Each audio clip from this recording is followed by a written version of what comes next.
we're covering the Lord's second coming, and I think specifically we're in the kind of process of examining the signs of his coming. So it's one thing to know the signs, it's another thing to kind of know the times. If you've ever, these days, probably a lot of you, you're taking classes online. Some of the lectures are pre-recorded. You can actually look to see, okay, this is 55 minutes long. And so you start listening to it and you can track the time. You see, I've got 5 minutes left. I've got 3 minutes left. Now the thing is over.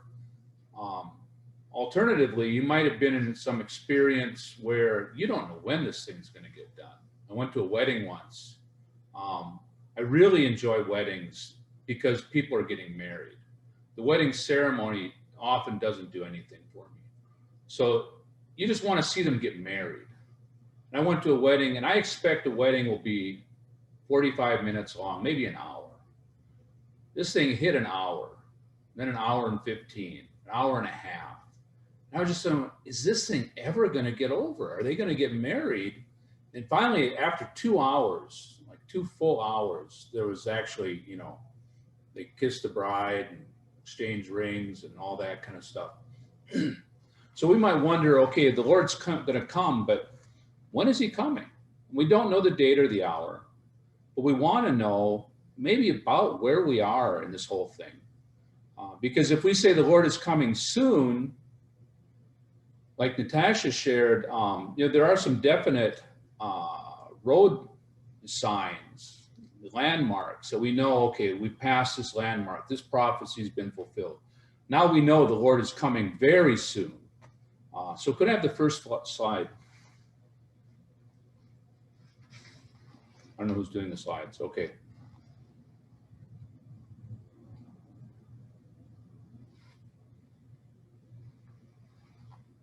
Okay, this is a verse, I think we should probably have this every week.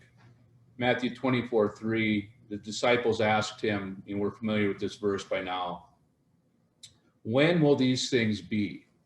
What will be the sign of your coming and of the consummation of the age? Tonight, we're going to concentrate on when will these things be. Let's go to the next slide. So this is what we covered last week, and Natasha just reviewed for us. But in here we've got, in Daniel's prophecy, there's 70 weeks, 69 of the weeks. A week is a period of 7 years, 1,206, no, 3.5 is 1,260. Anyway, it's 2,160 days, I think. Anyway, or 20, whatever it is. So many days, 7 years. And 69 periods of 7 years have passed, but we still have one to come. And this is the really key time, because at the beginning of that 7 years, Antichrist, at least a powerful ruler, he may not have yet arisen to be Antichrist. And this is really interesting. We'll get into that in a week or two, who Antichrist will be and how can you tell who he is. This is something we can know. The Bible gives very clear instructions about this. But anyway, he will sign some kind of a covenant, peace treaty, something like that with Israel to support Israel, which will probably allow them to rebuild the temple. The temple has to be rebuilt on the site where there's the third holiest structure for the Islam religion. And that has to be cleared away. The temple can be rebuilt. Then after 3.5 years after that covenant is signed, the covenant will be broken. And this will initiate the beginning of what's called the Great Tribulation. Then we have 3.5 more years until the absolute end. So once that happens, we can be very clear how much time we've got left. But we don't know when that is going to happen. Now we have signs, you're looking at things, the Lord said it'll be like the days of Noah. In a sense, we're like the days of Noah now. People just don't have any consciousness. They deny God, actively denying God, preaching the gospel of atheism, saying there is no God, but going about their daily lives and just oblivious to the fact the Lord will come. There will be a judgment, even on the believers. So we need to be aware of all of these things. And just like when you are taking a class, if you've got a good professor, he'll give you a syllabus at the beginning of the class, and will say on such and such a date, your first paper is due. And on such and such a date will be the first midterm and the second midterm. Final project is due. The final exam will be on a certain date at a certain time in a certain room. We need to know all these things so we can be ready, because it really matters if we are ready. This is not a passive event. It will happen whether you're ready or not. But we can participate in the Lord's return. Even the Bible says we can hasten the Lord's return. So let's go to the next slide. Tonight, we are going to stick to the book of Daniel. Now, when we talk about the Lord's return, normally people consider the book of Revelation. And of course, the book of Revelation is very much concerned with the Lord's second coming. But in the Old Testament, the book of Daniel, there are some really very important, even amazing prophecies. I think Daniel's a book, even people just with a passing knowledge of the Bible are familiar with a lot of the stories in Daniel. Well, this is not one of the stories like being thrown in the lion's den or the furnace of fire. But Daniel, the setting for Daniel is in Babylon. And the nation of Israel had been taken captive by the Babylonians, and the people had been taken away into Babylon. And Daniel was a young man with his companions at that time. And he gave himself to seek God, not to follow the Babylonian ways. And as a result, God very much honored him and his companions. And even in the government of Babylon and then succeeding them, the Persian Empire, he was a notable figure in the government. But at this point, he's still a young man. And the king was Nebuchadnezzar, who was a very powerful ruler, but seemingly a very cruel man. But he was the king, and God had used him. God needed Israel to be disciplined because they turned away from him. Anyway, so there they are in Babylon, and Nebuchadnezzar has a dream. And he wakes up and he's very troubled, and he can't remember the dream. He just knows he's troubled. So he calls for his wise men and the magicians and the conjurers and says, tell me the interpretation of my dream, but first you have to tell me what the dream was. And they were like, okay, yeah, just you tell us the dream and we'll tell you the interpretation. He's like, no, I need you to tell me what the dream is. And they're like, hey, we can't do this. And he says, if you don't do it, you're going to die. I'm going to kill all the, these wise men and the whole nation. And by now that included Daniel. So word got back to Daniel that they were potentially in trouble. And so he said, tell the king I'll interpret the dream. And at that point, he didn't know. But he prayed that night. And then in the night, the Lord gave him the dream and the interpretation. So he went back the next day to Nebuchadnezzar. And that's where we start with this passage. And it says, you, O king, were watching, and there was a single great image. Sometimes this is translated as statue or something like that. This image, large and its brightness surpassing, stood opposite you, and its appearance was frightful. That's probably why he's bothered. Concerning this image, it had 4 parts. Head was of fine gold, breast and its arms of silver, its abdomen and its thighs of bronze, its legs of iron, and its feet partly of iron and partly of clay. You were watching until a stone was cut out without hands, and it struck the image at its feet of iron and clay and crushed them. Then the iron, the clay, the bronze, the silver, and the gold, this is the whole image, were crushed all at once, and they became like chaff from the summer threshing floor. And the wind carried them away so that there was no trace of them was found. And the stone that struck the image became a great mountain and filled the whole earth. So actually, in just these few verses, this is a timeline for all of human government, the second coming of Christ. In this verse, the stone cut without hands is Christ. He will come to crush this whole image, starting at the toes. In other words, he will crush all of human government. So if you love human government, sorry, it's all going to end. because this stone will become a mountain, which will be the kingdom of God occupying the whole earth. You know, when you pray the Lord's Prayer, you all probably know the Lord's Prayer. There's a line in there that says, your kingdom come. When I was young, I learned that prayer by heart, and I would recite it, and I had no idea what I was saying. We're saying, Lord, I want your kingdom to come. And this is the coming of the Lord's kingdom. This stone will come and it will crush this great image. So let's have the next slide. So he also has the interpretation of the dream. Anyway, you go to chapter, further in chapter 2 and verse 38, he's talking again to Nebuchadnezzar. He says, you are the head of gold. So he's saying the Babylonian Empire is the head of this thing. Now, I'm looking at Julius here. He's doing technical support.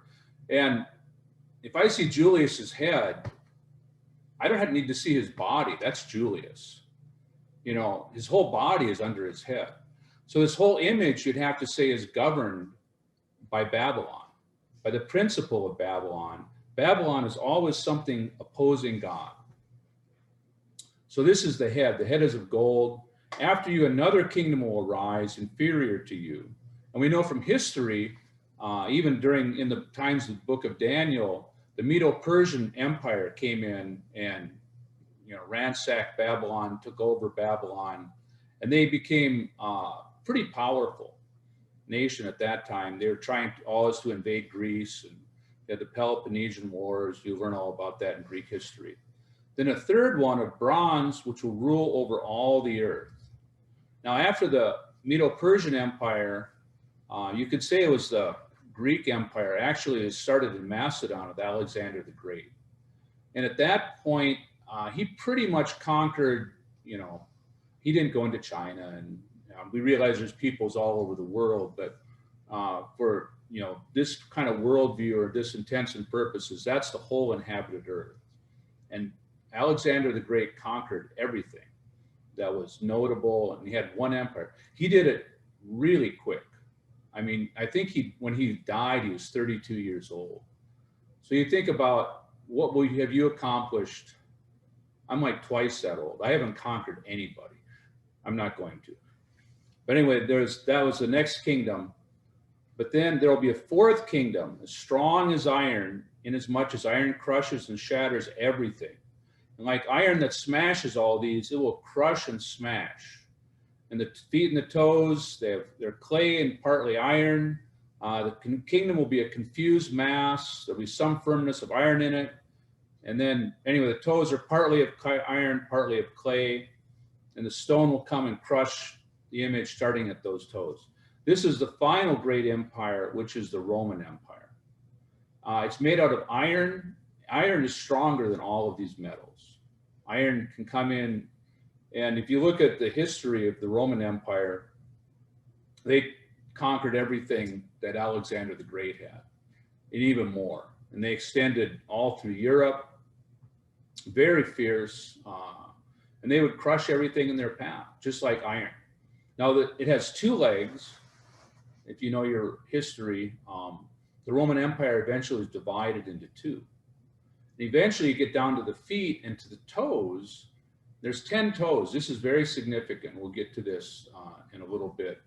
But the toes are made of iron, so there's some strength in them, but there's also some clay, some, you know, just mud, which isn't that strong. So it's kind of a mixture. So there's some strength.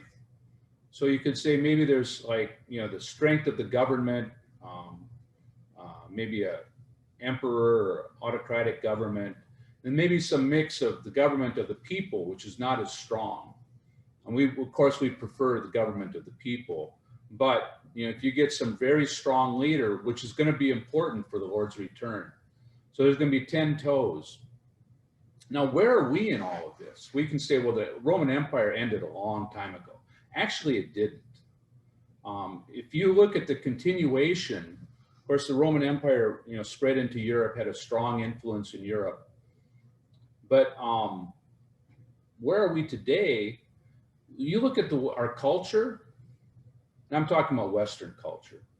You look at our laws, our legal system, our forms of government. This is all greatly influenced by the Roman Empire. Just many things. So we are actually in the continuation of the Roman Empire. So if you say the Roman Empire extends from the waist down, are we on the legs? We're actually probably very close to the toes. Now there's 10 toes. Let's go to the next slide. Okay, Daniel had the one before that, previous one. Oh, wait. Yeah, right there. So Daniel had another dream. This is a dream he had himself, and not the interpretation of Nebuchadnezzar's dream. Anyway, he had a dream and he related it. If you look at verse 3 here, he saw 4 great beasts come up from the sea. The sea here is the Mediterranean Sea, the Great Sea. That's what he knew as the Great Sea. Meaning that these 4 beasts will come up in and around Europe, in the Middle East, each different from the other. The first was like a lion and had the wings of an eagle. I watched until its wings were plucked and was lifted up from the earth and made to stand on 2 feet like a man, and a man's heart was given to it. And there was another beast, the second one resembling a bear, and was raised up on one side, and 3 ribs were in its mouth between its teeth. And they said thus to it, arise, devour much flesh. So the first one's like a lion with wings. These 4 beasts are just, again, these 4 empires, 4 successive empires. The first one is the Babylonian Empire, lion with the wings of an eagle, succeeded by the Medo-Persian Empire, 3 ribs in its mouth. Everything's significant. The Medo-Persian Empire conquered Asia Minor, Babylon, and Egypt. So probably these 3 ribs that it was eating were those 3 nations or empires. And then it was said they could devour much flesh. A bear isn't as ferocious as a lion, but it's still pretty ferocious. I wouldn't want to fight with one. Then after this, I watched, there's another beast like a leopard, had 4 wings of a bird on its back. The beast had 4 heads and dominion was given to it. Again, this is you could say the Grecian Empire or the Macedonian Empire of Alexander the Great. It was very swift. It was like a leopard, 4 wings, and it had 4 heads. Alexander, after he died, was succeeded by 4 generals. And these 4 generals were never able to keep the thing together. It was kind of passing, but dominion was given to it. Okay, let's have the next slide.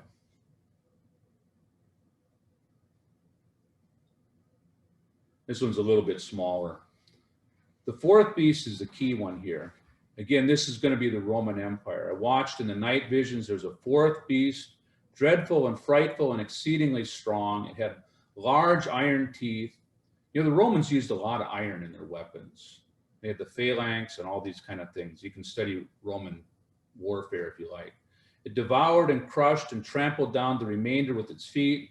It was different from all the beasts that were before it, and it had 10 horns. Now you got the number 10 again. And I was considering the horns. There was another horn, a small one, which came up among them. And 3 of the first horns were uprooted from before it. Their eyes like the eyes of a man in this horn, and a mouth speaking great things. So there's 10 horns. 3 of them are taken down by this one horn. I watched until thrones were set, and the Ancient of Days sat down. His clothing was like white snow, and the hair of his head like pure wool. His throne was flames of fire, its wheels burning fire. A stream of fire issued forth, a lot of fire here. And it came out from before him. Thousands of thousands ministered him, and tens and thousands of 10,000 stood before him. The court of judgment sat, and the books were open. This is actually the second coming of Christ. He's coming to judge. We know this. If you remember the Apostles' Creed, he shall come again to judge the living and the dead. The Lord will come back as this judge. And I watched them because of the sound of the great things that the horn was speaking, back to this little horn. I watched until the beast was slain, its body was destroyed and given to the burning fire. So what we have here, then actually go to the next slide.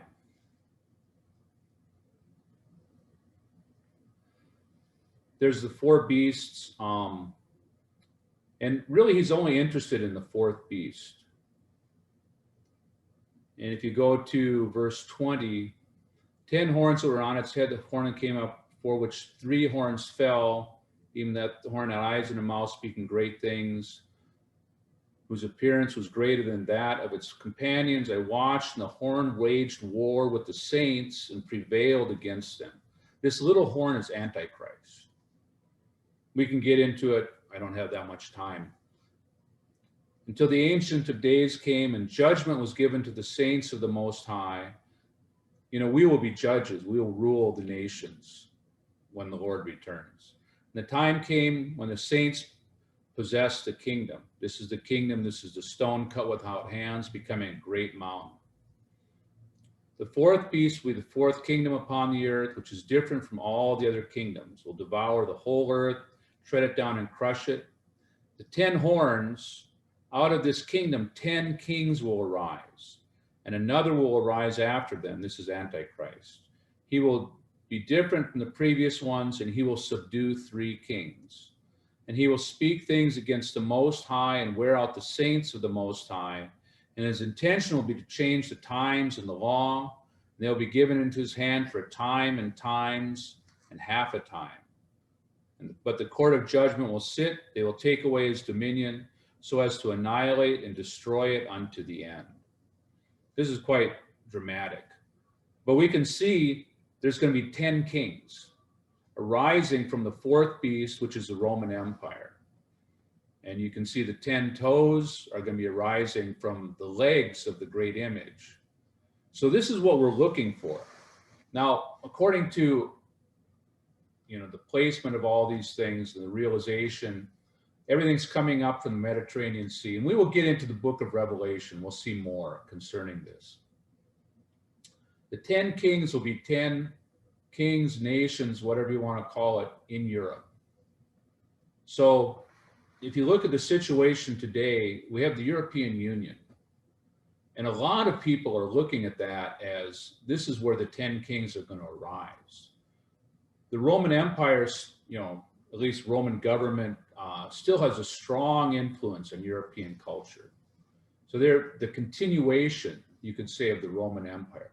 These 10 kings will arise.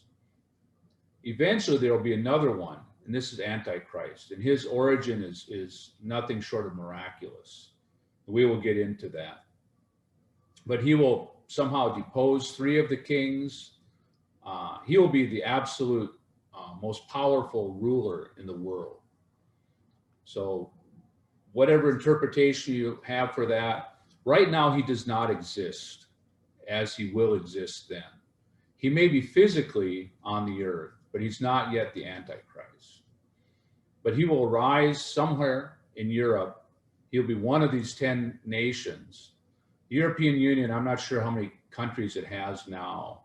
It's more than 10. But Great Britain just left. Someone else left a while ago too.